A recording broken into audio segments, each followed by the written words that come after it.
motivation high at the moment, Paul? I mean, you just come off the very good Six Nations. You've ticked another box. How do you keep the team going, and how do you personally keep going? I suppose experience counts for a lot. I mean, we've with Munster we hit the highs in 2006 and won the Heineken Cup, and had a very disappointing year the year after. And I think the core of the squad and the coaching staff, Tony, we would have learned a lot. I think that year, the year after we won the Heineken Cup, in terms of motivation and keeping going, not being satisfied with just one win. So I think the experience of that, the experience of winning it, and then just not being able to find ourselves the following season, not being able to find the highs of the previous year the following season, probably gave us a lot of experience. And this year we've been quite consistent. We had a lull in the middle of the season where we lost to Ulster and to Connacht, and apart from that we've been going well. I think probably competition for places as well in the Munster side has been massive. It's probably not something we had before, but you look at the squad that played while the Six Nations were on. They got 14 points out of possible 15 in the Magnus League, so competition for places is very high as well, and that means everyone is trying every little bit they can do to get the best out of themselves, and probably a combination of a lot of little things. Paul, you mentioned 06 or 07 that after that win and maybe falling off. What happened then and what has changed now? Did you take a breather maybe after getting to the peak, or? I don't think we did. We just struggled to find ourselves a bit. I think that season 06 when we won it, I think the motivation had come from this big long journey, the close misses as far back as 2000 and close misses in 2002, semi-finals, quarter-finals. So there was a lot of there was a big well to go to there, I think, in 06. But then once that had kind of satisfied in 06, the motivation had to come from somewhere else. It had to come from kind of a desire to be a great team rather than to win the Heineken Cup and just win it before we retired. And that's probably where we were in 06. And we kind of moved on now in our motivation. And but I suppose the more I get asked it, even though we've moved on, we've probably gone back in that we're just taking each week as it comes. And I think that's one of the big successes with Ireland as well. We just took each week as it comes, and we've done the same this season. We've made it each match.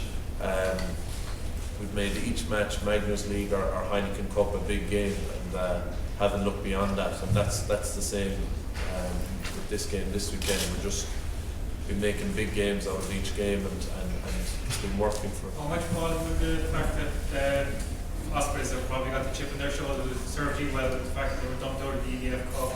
They've got so many of the Wales players who were beaten in the Six Nations Championship. Is that going to motivate them and help them against you? Yeah, I reckon they'll be an unbelievably motivated team. There are a lot of Grand Slam winners in their team.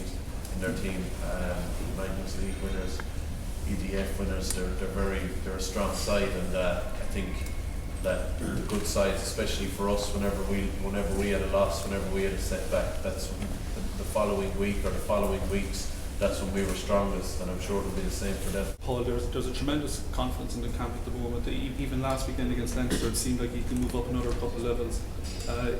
Is there still more in you, or what? I don't think we played fabulously well last week. I think our work rate and the intensity we played with and the desire we played with was excellent, but probably a lot of the finer details we need to beat the Ospreys probably weren't there. So that's something that we've tried to focus on a bit this week, is to make sure we play with the same intensity, and make sure this week that all the finer details are there as well. You enjoying your rugby, Paul? Yeah, very much so. I mean, we've been winning games, and that's the most enjoyable part of rugby. That's when morale is at its highest in a team. That's when you bounce into training when you're winning. So that's that's why we play. I mean, it's a horrible job. The Monday morning after you've lost a big game, it's a horrible job. But the Monday morning after you've won, it's great, you know. Well, it's virtually like Ireland against Wales, isn't it? You know, Ospreys and yourselves know each other so well, don't you? But there's a lot of internationals from both sides. But yeah, we know each other very well, both from the few of us that play international against each other and from playing each other like in the Magnus League year in, year out. And I think it might have only been 4 years ago we had them in our group in the Heineken Cup as well. So yeah, we know each other very well, and that's what will make it probably an epic battle with probably you know, it mightn't be the greatest game to watch, I'd say, because the more teams know each other, the less chance you have of breaking them down. But that will probably make it a good game to watch for the purists, I suppose.